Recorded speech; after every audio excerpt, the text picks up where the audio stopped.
think you're going to have an adventure tomorrow. You are, and here's the word, the pioneers, like the folks in the early days of Keltman. None of us quite know what's going to happen tomorrow. It will be an adventure in the true sense of the word. But from us to you, a huge thank you, and well done for being here. So thank you. The Restless Extreme Triathlon is the world's first gravel triathlon. It comprises a 1.8 kilometre swim in a Scottish sea loch, followed by a 50 kilometre gravel bike ride with nearly 2,000 metres of elevation, and then a 25 kilometre mountain run.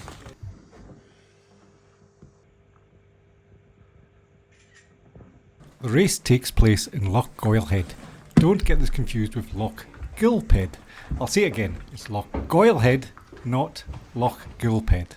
I mention that because despite triple checking my accommodation, I still managed to book Loch Gilphead instead of Loch Goilhead. The two towns are both in Argyll, but Loch Gilphead is over an hour's drive to the start line. Thankfully, I noticed my mistake a couple of days before the race. I changed my accommodation to somewhere a bit closer. Registration took place the day before.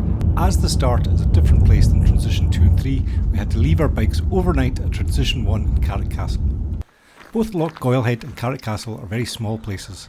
The roads here are single lane and there isn't much facilities. If you need anything, bring it with you. The weather forecast was for glorious sunshine all day, but it was wrong, as you will see later in the video. The swim was due to start at 7 o'clock, which meant we didn't need to get up until 5 o'clock in the morning, which is a lie-in compared to most extreme triathlons.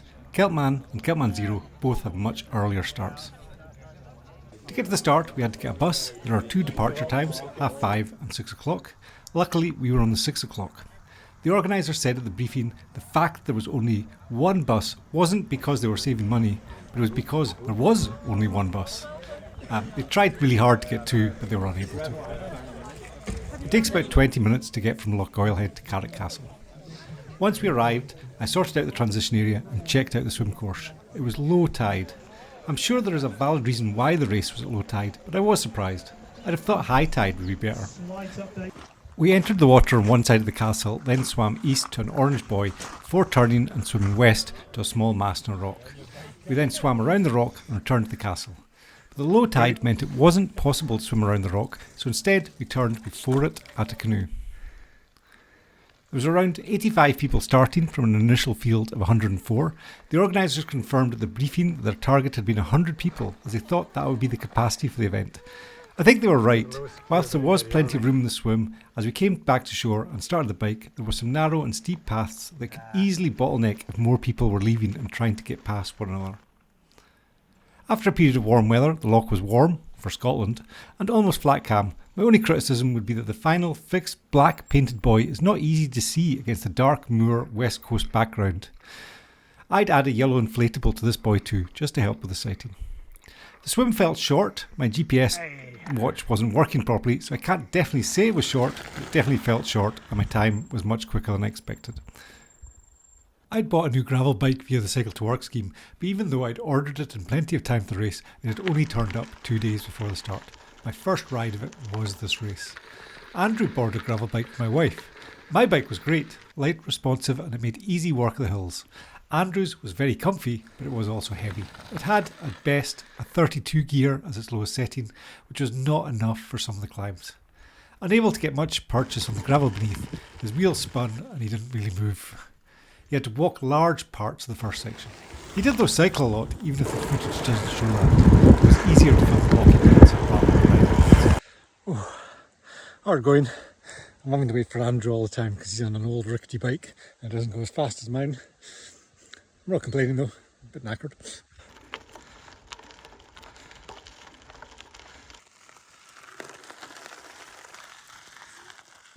Annoyingly, the organisers did not allow mountain bikes to take part in the race. We both have one and I'd have preferred to have used it. Rain wasn't on the forecast. No. When a downhill did arrive, it was almost vertical downhills, the reeds, heathers and a slope so steep I had my brakes on full to have a controlled fall rather than a controlled descent. I'm sure more skilled riders probably thought these sections were easy, but we are not skilled gravel riders.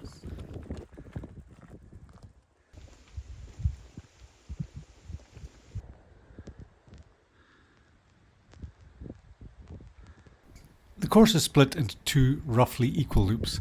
The first starts at Carrick Castle and finishes at Loch Goilhead. The second loops towards the Rest and Be Thankful, or to give it its full name, the Rest and Be Thankful is closed due to a landslide, before coming down to Loch Goilhead again. The first loop is steeper with more short climbs and steep descents in its first 2/3, but the final third is a long descent, which almost makes up for the pain at the start. The views across Loch Goil and into Argyll are undeniably great, and the weather was almost perfect.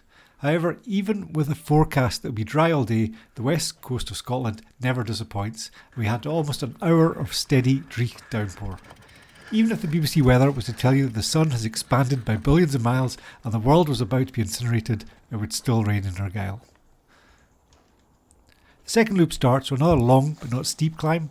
The roads also improve, except for a couple of sections with heavy shale and stone that make it difficult to ride.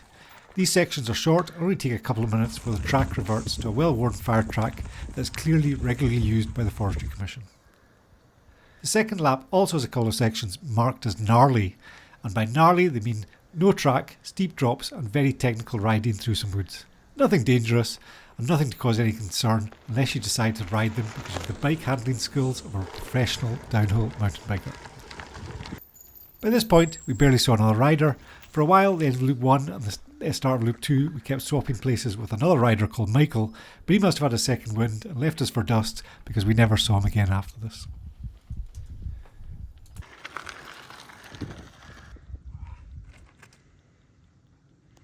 The final few miles are through a wood to the south of Loch Goilhead. This bit is also marked gnarly and has been christened Glen Gruel by the organisers. I have to admit, I googled Glen Gruel to find out more about it and spent longer than I will say looking for info before realising it was a Most made things up are not name. technique, it's just about confidence. This section also had a very narrow track and I spent a lot of time walking or riding with my legs sticking out as stabilisers in case the bike wheel slipped and I fell. It was slow going, but given the rest of the race was slow going too, I actually really enjoyed this section. It made a nice change just before the finish. A bit like getting punched in the gut instead of getting repeatedly punched in the head. Well, at least that's a bit different, you'd think. The final 2 miles are on an easy, if slightly rocky descent into Loch Goilhead and then into transition at the village hall. Overall, the weather was ideal, the route was varied, but a gravel race is not for me. The slog of going uphill is not offset by the reward of coming back down.